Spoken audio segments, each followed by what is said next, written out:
Olá,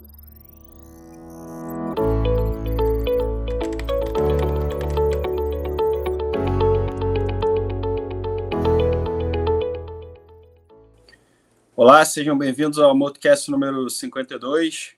Começar aqui desejando um ótimo 2024, feliz ano novo aí a todos. Meu nome é Adriano Leite, eu sou responsável pela área comercial. Hoje eu vou tocar aqui esse primeiro Motocast aqui de 2024 junto com o Luiz Paulo Aranha, que é um dos gestores da Molt. Aranha, vamos começar aí falando de cenário internacional. De repente, se a gente puder fazer um pouco assim um fechamento aí de como é que os mercados aí fecharam em termos de expectativa, o que começou a ser precificado, e abrir também falando um pouco aí de expectativa para esse ano de 2024. Pois é, então o mercado terminou de forma bastante eufórica, né?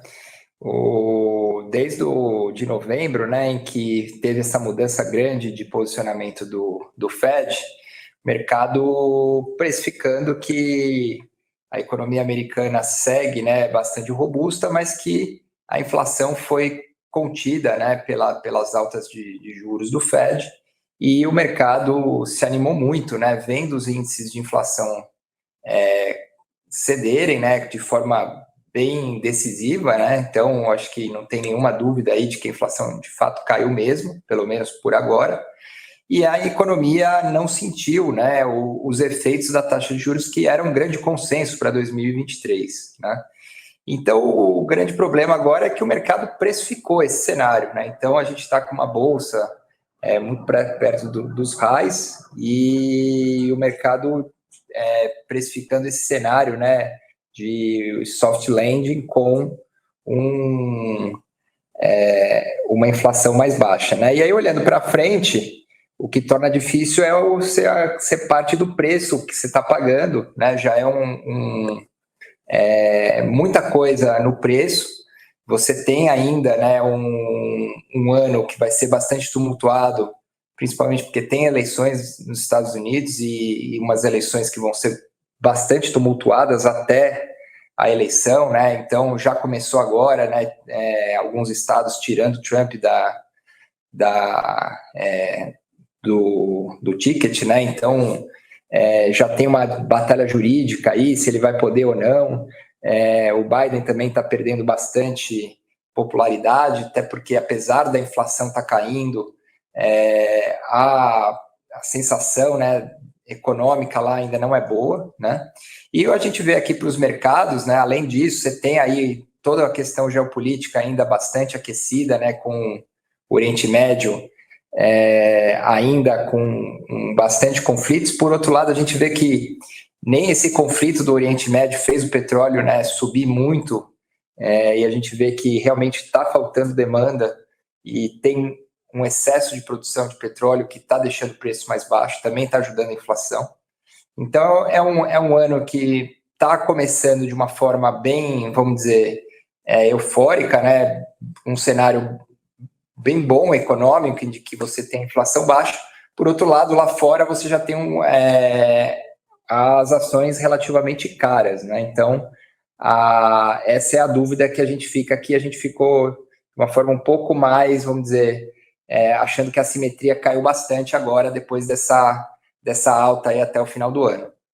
Ora, então o local está inserido nesse contexto global, né? Acho que terminou de maneira eufórica, né? As pessoas começando a ficar mais otimistas, enfim, com 2024 como um todo, colocando inflação um pouco mais para baixo, um juro terminal mais para baixo também, na margem também revisando um pouco o crescimento, né? Como é que você pode falar assim do local e projetar um pouco para frente, né? Acho que diferentemente lá de fora, os preços aqui mais comprimidos, né?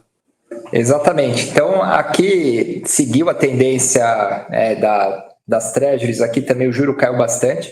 A inflação também veio surpreendendo para baixo, até o último número, né, que saiu aí, o IPCA 15, foi um pouco pior do que o esperado, mas ainda assim veio. Então, a gente passa, né, o ano de 24, que a gente está aí com uma queda de juros já garantida, né, então isso está indo para os preços. Agora, a agenda do governo andou, né? Então, a parte fiscal, que eu acho que era essa preocupação muito grande aí dos agentes de mercado, o governo ele aprovou aí toda a agenda arrecadatória. Então, no ano que vem, você tem aí, apesar da meta ser zero, poucos acreditam que vai ser zero, mas ela vai ser amenizada por essas medidas de arrecadação. Então, o problema fiscal acho que acaba ficando um pouco mais para frente, né, de ser endereçado. Acho que foi endereçado de uma forma correta ou não, mas o ano de 2024 ele endereçou.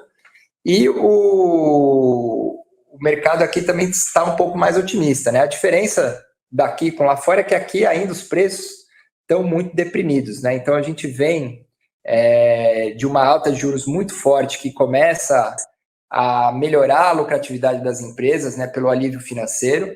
A renda das famílias está começando a melhorar também, porque você tem, né, o desemprego no low, e a gente destaca um ponto de que a gente acha que 2024 vai ser um ano que você vai ter mais crédito para as pessoas. Então, os bancos vão crescer mais as carteiras de crédito, a inadimplência fez pico, está caindo.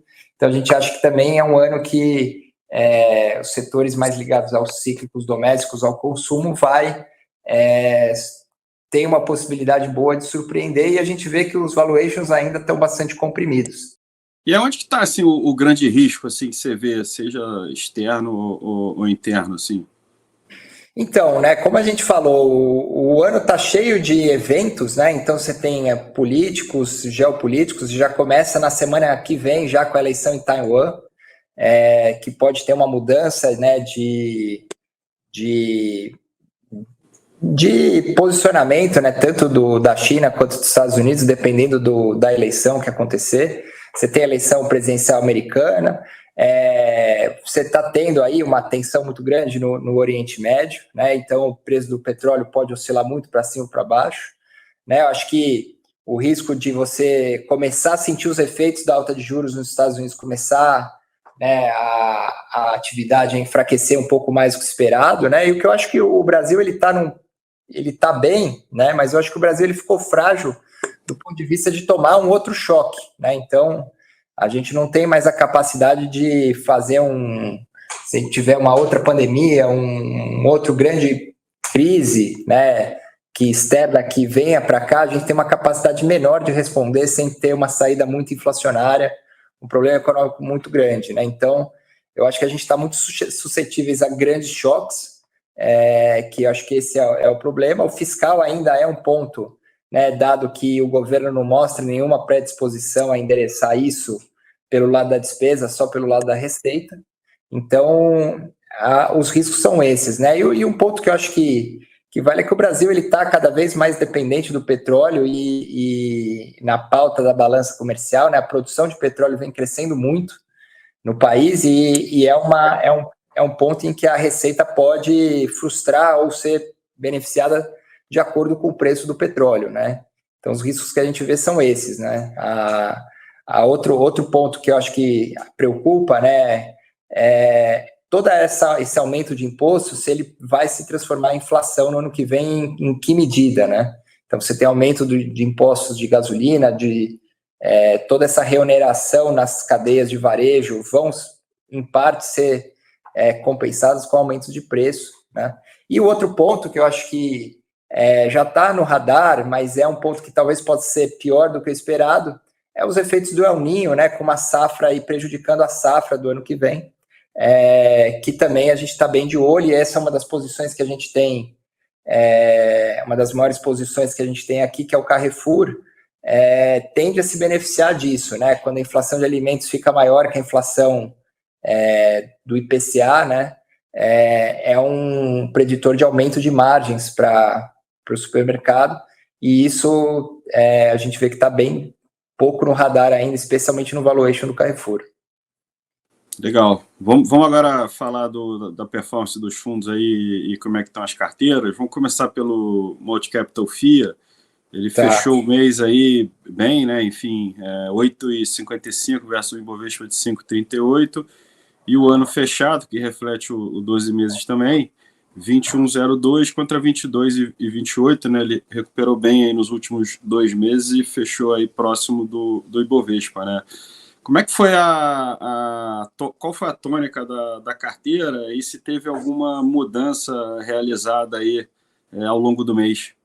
Tá, a gente, né, se beneficiou bem desse cenário dos cíclicos domésticos, né, as empresas que estavam muito amassadas, na nossa opinião, né, então os destaques foram MRV, né, e o próprio Carrefour e as lojas Renner, que são posições importantes, né. A gente colocou um pouco no bolso de algumas posições que a gente estava bem grande e andaram bastante no ano, que foi Sabesp e a BR Foods, né? Ainda a gente gosta dos papéis, mas a gente diminuiu o tamanho, né? A gente começou a colocar um pouco de commodities na carteira, dado que os cíclicos domésticos andaram muito e as commodities ficaram um pouco para trás e o petróleo está quase nas mínimas, quase todas as commodities, né, estão aí próximo das mínimas. Os yields estão começando a ficar, né, bastante convidativos, então a gente colocou um pouco de Petro e Vale na carteira, comprou um pouco de Raizen, então a gente está ali com... próprios Minas também, né? A próprios Minas, né, que também foi bem. Então a gente está equilibrando um pouco mais o portfólio, mas ainda está com um peso maior nas cíclicas domésticas, que a gente acha que ainda tem muita revisão de lucro para cima, especialmente agora que passou um ano de 2023, eu acho que o mercado estava muito apreensivo, foi melhor do que o esperado, e a gente vê que 2024 é um ano de melhor ainda, né? Então, tanto da parte operacional, das empresas melhorando venda, quanto da parte financeira, né? Do alívio financeiro que o juros menor dá, né? E principalmente Carrefour e Renner, que são ativos que são emprestadores da margem, né? Eles têm bancos dentro da operação e eles restringiram muito crédito ao longo dos últimos 2 anos. A gente acha que eles vão começar a soltar mais crédito e isso também impulsiona as vendas e melhora, né? Tanto receita, margem, lucro, e a gente está bem otimista com isso. Então, esse foi, né, da parte que não foi tão bem, foi a própria BRF, que teve uma alta muito grande em novembro, ela realizou um pouco, mas foi um ano que basicamente também muito andou, né? Quase tudo que na carteira andou. Beleza, vamos agora para o Multi-Capital Equity Hedge. Ele fechou o mês aí com 1,47 contra um CDI de 0,90 e no ano e consequentemente em 12 meses, próximo do CDI também 12,13, 13,05, né? Como é que você pode resumir o mês aí de dezembro? Acho que foi um pouco uma continuidade ali de novembro, né?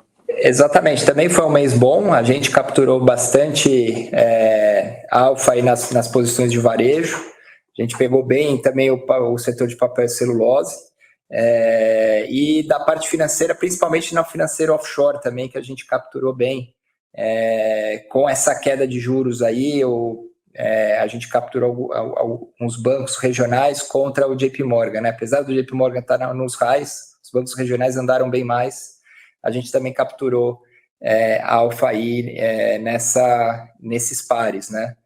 Do lado negativo, a gente pegou algumas no setor de mineração, a gente sofreu um pouco, e no setor de utilidade pública, né? Basicamente saneamento também, a gente tem Sabesp, mas os pares de Sabesp andaram mais do que a própria Sabesp, mas a gente ainda gosta bastante, a privatização está andando.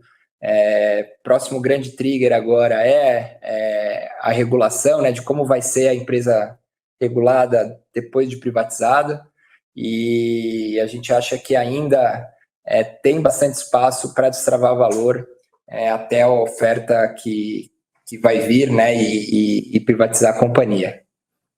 Joia. Para fechar, o Multi-Capital Long Bias, né, ele fechou o mês aí a 5,61 contra um Bovespa de 5,38 e um CDI de 0,90, e no ano, barra 12 meses, né, 16,79, contra um CDI de 13,05 e uma bolsa, o Ibovespa de 22,28, né. E aqui eu acho que vale destacar o comportamento dele ao longo do ano, né, que eu acho que a gente foi bem feliz aí na exposição direcional, né, onde a gente conseguiu gerir bem essa exposição, e nesses últimos 3, 4 meses aí do ano, a gente veio trabalhando com a exposição líquida aí acima do neutro, que é 50%, né? Mês passado, Isso, por exemplo, rodou próximo aí de 70, né? Exatamente, a gente conseguiu oscilar razoavelmente bem, né, essa exposição líquida, e ali, né, em meados de outubro, a gente aumentou a exposição líquida, ali rodou quase o quarto trimestre inteiro ali ao redor de 70%, em alguns momentos a gente reduzia, aumentava, mas a gente continua carregando perto de 70%, que a gente ainda acha que tem espaço aí para continuar andando aqui o rally no Brasil, apesar dos Estados Unidos a gente ver que a simetria piorou. Então a gente Tá segue joia. Legal. Bom, com isso a gente vai encerrando aí o primeiro Multicast aí de 2024.